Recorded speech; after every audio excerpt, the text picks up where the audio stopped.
ప్రతి mimicry artist జనరల్గా ఒక పెక్యులియర్గా డిఫరెంట్గా ట్రై చేస్తారు. అంటే ఇప్పుడు పొలిటీషియన్స్ సినిమాల్లో యాక్ట్ చేస్తే అని, లేకపోతే సినిమా ఆర్టిస్టులు క్రికెట్ ఆడితేనో లేకపోతే ఎగ్జామ్ రాస్తుంటేనో ఇట్లా ఒక థీమ్ తీసుకుంటారు. నువ్వు ఎలాంటి అంటే ఒక డిఫరెంట్గా ఏం ప్రయత్నించావు, దానికి వచ్చిన రెస్పాన్స్ ఎలా ఉంటుంది? నేను అలా ఇప్పుడు ఎట్లా అంటే ఒకే క్యారెక్టర్నే ఇప్పుడు సీరియస్ క్యారెక్టర్ ఉందనుకోండి, ఇప్పుడు అదే క్యారెక్టర్కి కమెడియన్కి ఇస్తే ఎట్లా ఉంటుందని చూపించేవాడిని. ఆ తర్వాత అప్పుడు ఒక్కొక్క టైంలో స్టార్టింగ్లో బారుకి వెళ్తుంది, బీరు కొడుతుంది, పబ్బుకి వెళ్తుంది, డాన్స్ చేస్తుంది, లవ్ చేయాలా వద్దా, ఈ పాటని అలా వైరల్ అయిపోయింది అనమాట. మిలియన్స్లో వ్యూస్ పోయినాయి. అదే పాటని చంద్రబాబు నాయుడు గారు అయితే పాడితే ఎలా ఉంటుంది అనేది పాడాను. ఏం తమ్ముళ్ళు, బారుకి వెళ్తుంది, బీరు కొడుతుంది, పబ్బుకెళ్ళి డాన్సులు చేస్తుంది, ఇలాంటి అమ్మాయి లవ్ చేయాలా వద్దా, లవ్ చేయాలా వద్దని అడుగుతున్నా అధ్యక్ష.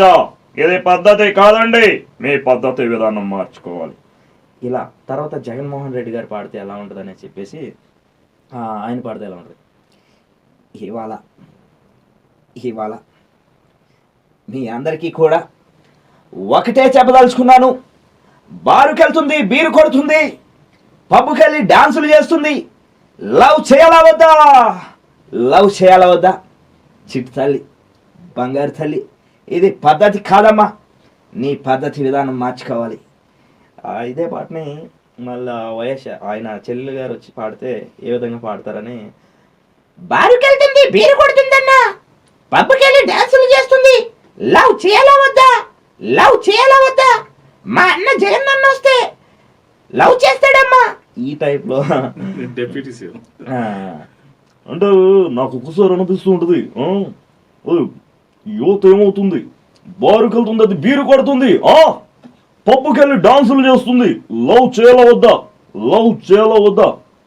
ఇదే నేను ఒకటి చెప్పుతున్నా, యువత అందరూ కూడా మంచి మార్గంలో పోవాలి. ఇదే రోసయ్య గారు సీరియస్గా సీరియస్గా ఉన్నారు. ఆయన దగ్గరికి వెళ్ళి పాట పాడండి సార్ అంటే, బార్కి వెళ్తుంది, అది బీరు కొడుతుంది, పబ్కి వెళ్ళి డాన్సులు చేస్తుంది, లవ్ చేయాలా వద్దా, లవ్ చేయాలా వద్దా. ఒక పక్క పెద్ద మనిషిని నన్ను పట్టుకుని లవ్ చేయమంటావా, నీకు మతం మాట్లాడుతావా, మత లేకుండా మాట్లాడతావా పా. ఇలా వచ్చిన తర్వాత మళ్ళీ మన హీరోస్లోకి వచ్చేస్తే మన యంగ్ రెబల్ స్టార్ ప్రభాస్ గారు, బారుకి వెళ్తుంది, అది బీరు కొడుతుంది, పబ్కి వెళ్ళి డాన్సులు చేస్తుంది, లవ్ చేయాలా వద్దా, లవ్ చేయాలా వద్దా. ఇట్లా ఒక్కొక్క వాయిస్ ని ఇట్లా తీసుకుంటూ పోయేవాడు అనమాట. ఈ ఫార్మాట్ లో చేసి ఇట్లా బాగా ఎంజాయ్ చేసేవాళ్ళు ఇలా చేస్తే.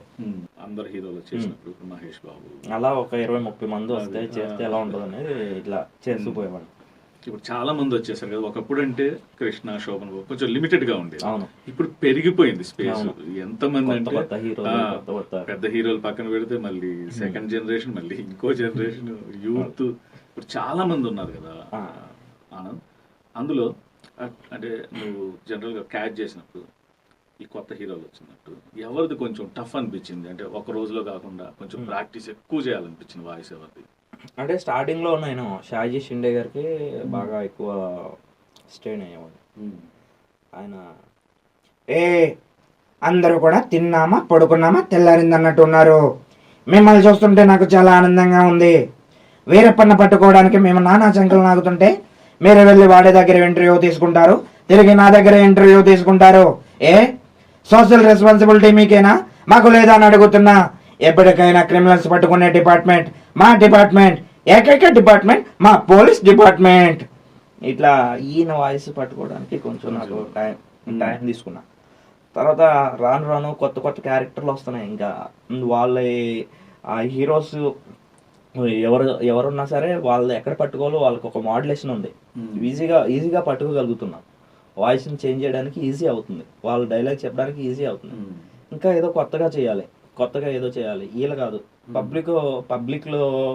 పబ్లిక్ ఫిగర్స్ ఉంటారు కొంతమంది. ఎట్లా ఉంటారంటే మీకు తెలుసు, ఇప్పుడు జబర్దస్త్లో వచ్చేవాళ్ళు కొంతమంది అని చెప్పేసి చమ్మక్ చంద్ర గారు వాయిస్ని ఇమిటేట్ చేశా. ఆయన ముందర ఆయన ఇమిటేషన్ చేశాను అనమాట.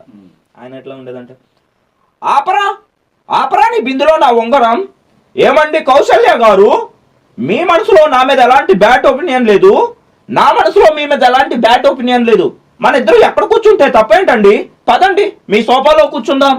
అరే రాములా, ఆడదాన్ని నమ్మావంటే సర్వం సంకనాకి చేస్తుందరా రాములా, ఆపరాని బిందులో నా కరేపాకు. ఇట్లా ఈ ఈ టైపు. తర్వాత ఇంకొక పర్సన్ వచ్చేసి మనకి గెటప్ శ్రీను గారు. హలో బాబాయ్, ఇప్పుడు ఏం కావాలి నీకు? చెప్పాలి కదరా బాబు, చెప్పకపోతే ఎలా రా బాబు? త్వరగా దాత్రి ఛానల్ని సబ్స్క్రైబ్ చేసుకోరా బాబు. ఇట్లా తర్వాత ఇంకా ఇంకా డిఫరెంట్ చేయాలి, ఇంకా ఏం చేద్దాం అంటే యూట్యూబ్లో కొంతమంది ఫేమ్ అవుతున్నారు. యూట్యూబ్కి వచ్చేసరికి మన గరికిపాటి గారు, ఆయన ఆ మధ్యకాలంలో పానీపూరి గురించి చాలా అద్భుతంగా వివరించారనమాట. పానీపూరి అమ్మ, పానీపూరి అనే ఒక పవిత్ర పదార్థం సరిగ్గా వాడొక మురుక్కాలో పక్కన పెట్టుకుని కూర్చుంటాడు. అవేవో గారుల్లాగా బూరుల్లాగా గుండ్రంగా ఉంటాయి. దానికి ఒక బొక్క పెట్టి అందులో రసమో నీరసమో పోషిస్తూ ఉంటాడు. ఆ పానీ పవిత్రం, ఆ పూరి పవిత్రం, వాడి చేయి పవిత్రం, ఆ గరిటి పవిత్రం, పక్కన మురుక్కాలో కూడా మహా మహా మహా పవిత్రం అమ్మ. ఇది తినడానికి ఇదిగోండి యువకులు ఇంకా వేయి ఇంకా వేయి ఇంకా వేయి అంటుంటారు. మనం తినేదానిలో రుచి లేకపోయినా పర్వాలేదు కానీ శుచి ఉండాలమ్మ.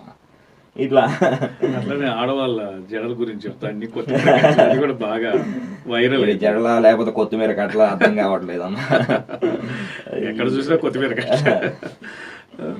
అండ్ రీసెంట్ గా ఈయన కూడా కోయ్ కోయ్ బాగా ట్రెండింగ్ పట్టావా? అదే నేనంతా అంటే కోయ్ కోయ్ అనేది ఒక పాటను తీసుకుని కొంతమంది పాడితే ఎట్లా ఉంటుంది అనేది నేను ఆల్రెడీ అదే ఈ పాటని కోయా రే కోయ్ కోయ్ కోయా బామారే చందమా కోయా కోయ్ కోయ్ కోను కోయ్ ఇదే పాటని మన ఎంఎస్ నారాయణ గారు ఫుల్ డ్రింకింగ్ లో ఉండి పాడితే ఎలా ఉంటుంది?